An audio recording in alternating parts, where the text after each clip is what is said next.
Halo guys, welcome back to my channel. Kali ini saya baru beres dari pengadilan dan menurut saya ini penting untuk disampaikan. Sebenarnya udah sih dari konten sebelumnya disampaikan kalau advokat yang boleh beracara di pengadilan tuh harus memenuhi syarat-syarat yang udah saya jelaskan di konten saya sebelumnya. Nah ini kejadian lagi nih, saya baru sidang perdata di pengadilan negeri.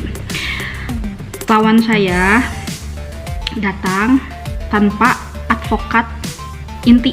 Jadi emang selama beberapa sidang kemarin emang advokat inti dan advokat magang ini datang ke pengadilan bersama. Nah saat ini kebetulan tadi saya lihat advokat intinya nggak ada, tapi advokat magang yang beracara gitu. Nah apakah itu boleh? Nah tadi sebenarnya hakim itu bertanya kepada saya apakah keberatan atau enggak. Saya sih serahkan semuanya ke hakimnya, dan hakim tuh sebenarnya itu tuh tidak boleh, karena gimana pun juga menurut undang-undang nomor 18 tahun 2003 tentang advokat itu dijelaskan bahwa yang boleh beracara di pengadilan hanyalah advokat yang sudah disumpah, dan sudah disumpah itu kan berarti mengikuti beberapa tahap gitu yang saya jelasin di konten sebelumnya. Nah advokat yang sudah benar disumpah dan sudah mempunyai kartu tanda advokat itu sebenarnya yang boleh beracara di pengadilan. Nah tapi kayak kasusnya kayak tadi, apakah diperbolehkan? Nah ternyata di hakimnya bilang itu tergantung dari hakimnya sih, hakimnya mengizinkan atau enggak. Jadi tadi hakimnya sebenarnya agak keberatan, hakimnya juga, cuman tadi diizinkan karena caranya juga duplik dari kita, dari pihak tergugat, jadi diizinkan sama hakim. Nah dulu saya pernah berpengalaman juga tuh di pengadilan Balai Endah Bandung.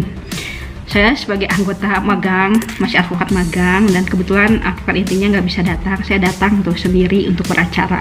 Udah duduk di depan, dan ternyata diperiksa. Sebelumnya sih kadang hakim tuh memeriksa, kadang enggak. Nah ini kebetulan hakimnya memeriksa apakah saya ada di daftar nama surat kuasa atau enggak. Ada, sebenarnya ada nama saya di surat kuasa, ada loh, tapi di situ tulisannya sebagai advokat magang. Nah itu tuh tidak boleh guys. Sebagai advokat magang aja walaupun ada di surat kuasa itu tidak diizinkan oleh hakim. Jadi tergantung hakim. Tadi jelas-jelas dia tidak ada di surat kuasa tapi tetap beracara sendiri gitu. Itu tuh sebenarnya nggak boleh sama sekali, cuman kembali lagi ke kebijakan hakim boleh atau enggak. Nah di sini juga dijelasin kalau walaupun punya izin sementara pun tetap tidak boleh kalau tidak ada advokat inti. Itu intinya seperti itu. Jadi bagi kalian advokat magang tidak boleh ya untuk beracara sendiri di pengadilan. Kalian tuh harus ada advokat inti kalian yang mendampingi kalian, seperti itu. Tapi ya balik lagi tadi ke kebijakan hakimnya. Tadi sebenarnya hakimnya udah agak keberatan, tapi setelah pertimbangan oke lah dibolehkan, karena emang acaranya juga dari kita cuma menerima duplik aja, jadi boleh. Tapi untuk selanjutnya hakim sudah wanti-wanti bahwa tidak boleh itu terjadi lagi. Tolong diingatkan ke advokat intinya bahwa itu tidak boleh terjadi lagi. Jadi harus benar-benar advokat inti yang datang. Anak magang hanya boleh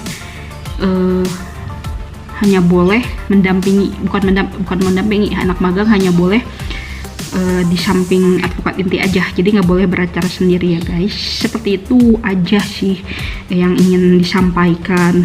Nah makanya kalau kalian mau lebih lengkapnya di konten saya yang sebelumnya, yang cara-cara untuk menjadi seorang pengacara, itu harus dibaca, harus ditonton.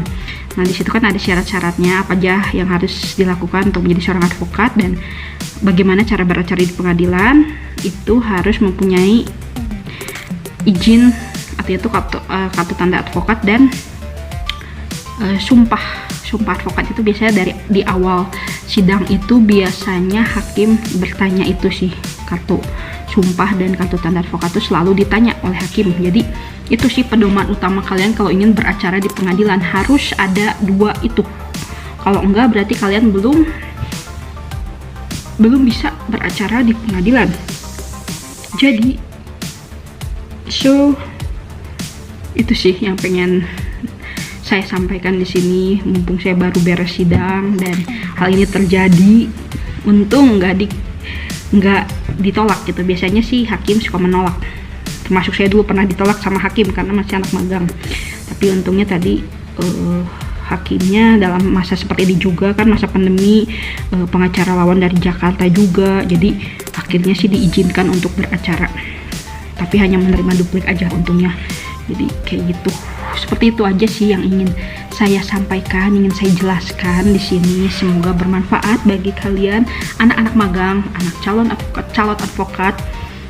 Semoga ini menjadi pegangan kalian, jangan beracara tanpa adanya sumpah advokat dan kartu tanda advokat tersebut ya guys. Oke, thank you.